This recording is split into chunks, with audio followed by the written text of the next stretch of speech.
Hai guys, welcome back to my channel.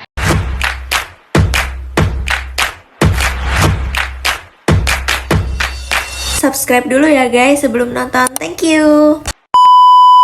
Jadi aku maaf ya kalau misalkan mungkin penjelasanku nanti agak kurang jelas ya. Jadi aku di sini di vlog singkat ini mau menjelaskan beberapa pertanyaan yang biasanya ditanyain seputar farmasi ya, seputar farmasi. Jadi banyak yang tanya, kak gimana sih, kayak gimana sih caranya masuk ke farmasi dulu gitu. Dari SMA itu, SMA-nya dari IPA ya guys. Jadi waktu SMA itu aku ngambil jurusan IPA. Nah setauku di farmasi itu hanya menerima yang SMA-nya itu dari jurusan IPA, atau anak-anak yang dari SMK farmasi terus mau melanjutkan S1 farmasi itu juga bisa, setauku gitu ya. Untuk apa Kak, kalau misalkan IPS apakah bisa untuk ke S1-nya farmasi gitu, ambil S1 farmasi? Setauku untuk jurusan IPS itu atau sosum itu gak bisa gitu milih S1 farmasi, setauku ya guys. Jadi kalau S1 mau ngambil S1 farmasi itu SMA-nya dari jurusan IPA atau kemarin itu SMK-nya SMK farmasi kayak gitu. Itu setauku kayak gitu ya guys. Dan untuk masuknya ke S1 farmasi itu bisa dengan SNMPTN atau SBMPTN yang 2020 itu namanya UTBK ya. Aku nggak tahu di tahun ini pas aku buat vlog ini apakah namanya ganti lagi. Jadi kalau SNMPTN itu waktu aku 2020 itu SNMPTN itu yang dari rapor. SBMPTN atau UTBK itu dia tes. Terus ada juga jalur mandiri. Kalau PTN itu ada jalur mandiri, dimana jalur mandiri itu nanti tes lagi atau bisa menggunakan nilai UTBK. Berapa ada yang menggunakan nilai UTBK? Jadi misalkan nilai UTBK kalian lumayan tinggi, itu sangat memumpuni ya guys, sangat memumpuni. Biasa sih ya gitu ya pokoknya ya. Terus kalau aku itu S1 farmasiku itu di swasta. Jadi kemarin aku masukin nilai rapor, terus habis itu tes yang disediakan oleh univku gitu. Jadi aku tes gitu. Itu untuk masuknya seperti itu. Kemudian untuk apa-apa aja, sebentar guys. Apa-apa aja yang dipelajari selama S1 farmasi. Nah, jadi di S1 farmasi itu yang di semester 1 itu aku masih dasar-dasar kayak peralihan dari SMA ke kuliah ya, itu matematika dasar, kimia dasar kayak gitu-gitu. Itu materi kuliahku waktu semester 1. Terus ada anatomi. Di semester 1 itu ada anatomi. Terus di semester 2 itu baru ada kayak ke farmasinya. Jadi kayak farmasetika, kalau di tempat itu farmasetika itu mulai kayak menghitung dosis gitu-gitu, itu di semester 2. Nanti ada mata kuliah kayak farmakologi, biologi itu ada ya. Jadi kalau misalkan kalian, aku sukanya matematika, itu ada kita matematika ya. Jadi ngitung-ngitung. Jadi harus kuat, lumayan kuat juga ya untuk hitungannya. Menghitung dosis, terus membuat sediaan, itu banyak perhitungan. Terus kimia itu juga ada di farmasi ya. Kimia itu adalah wajib ya, wajib, karena sepanjang dari semester 1 sampai akhir itu pasti ada kimianya ya.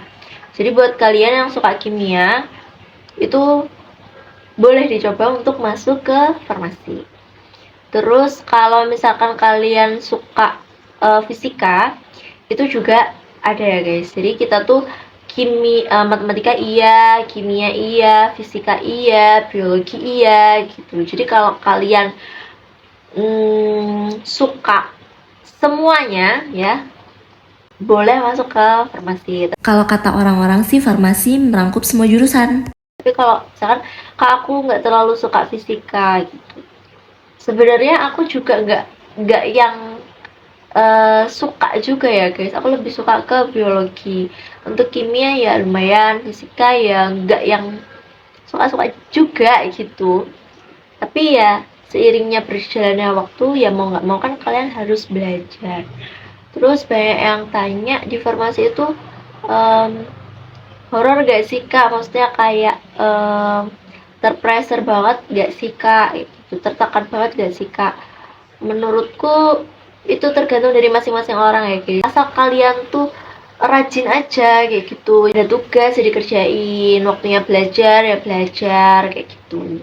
Ada beberapa buku yang wajib dibeli. Kalau di tempatku ini wajib dibeli ya. Aku nggak tahu kalau di univ lain kayak gimana, tapi setauku buku-buku ini wajib dibeli, yaitu buku farmakope. Jadi kayak gini bukunya, kayak gitu. Itu kalau di tempatku itu wajib punya, ya wajib punya.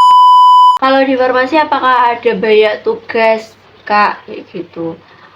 Untuk di farmasi tugasnya ya lumayan banyak, dan itu kalau di tempatku untuk laporan praktikumnya itu ditulis tangan, jadi nggak diketik, bener-bener ditulis tangan.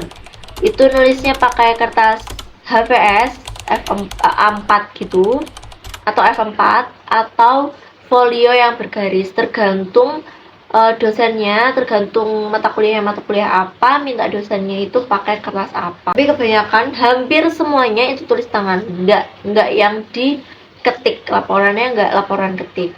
Terus seminggu itu berapa kali kak praktikumnya? Untuk seminggu itu biasanya untuk awal-awal mungkin cuma 1-2 kali praktikum gitu ya, untuk semester 1 kayak gitu. Tapi kalau udah semester 3-4 itu seminggu bisa 4 nge-lab. Jadi hari Senin, terus nanti ada lagi hari Rabu, Kamis, Jumat kayak gitu. Jadi kayak 1 minggu itu 4 kali nge-lab. Terus tulis tangan. Jadi misalkan ada lab di hari Senin ya kalian kerjain sebelum hari Senin, karena laporan praktikum itu sebagai tiket ya, sebagai tiket masuk lah intinya. Jadi kalau misalkan kalian mau praktikum nih terus gak bawa laporan yang tulis tangan yang harus kalian tulis, itu kalian gak bisa masuk ke ruang lab, kalian gak bisa praktikum. Nah kalau kalian nggak praktikum, kalau di tempatku itu kalau nggak ikut praktikum 1 kali itu kalian harus ngulang semester. Jadi kalau izin, mungkin kalian sakit itu boleh izin, tapi nanti kalian harus ganti di kelas lain. Jadi misalkan seminggu ya, kalian ada praktikum itu di hari Senin, terus ketepatan di hari Senin itu kalian sakit, panas, demam atau apapun itu. Nah di kelas selanjutnya itu ada lagi di hari Rabu ya, kalian harus ikut praktikum itu ganti di hari Rabu gitu. Misalkan kalian masih aduh badanku masih meriang kayak enak, selama nyawa kalian masih di badan ini ya, kalian mau nggak mau itu harus tetap hadir ya, harus tetap hadir entah gimana pun caranya.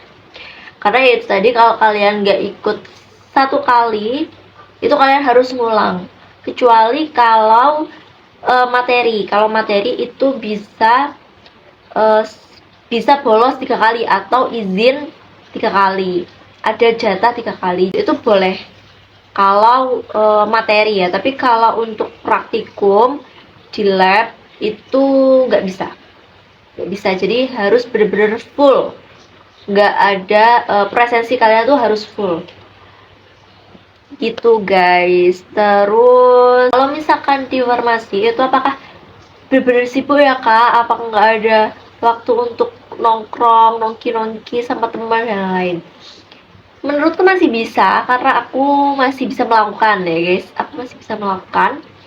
Menurutku masih bisa, cuma ya pinter-pinter kalian dalam memilih-milih waktu. Jadi kalau misalkan kalian memang pengen nongki, kalian bisa nongki sambil ngerjain laporan praktikum. Jadi kalian nulis tangan itu di kafe. Kalau aku dulu kayak gitu ya.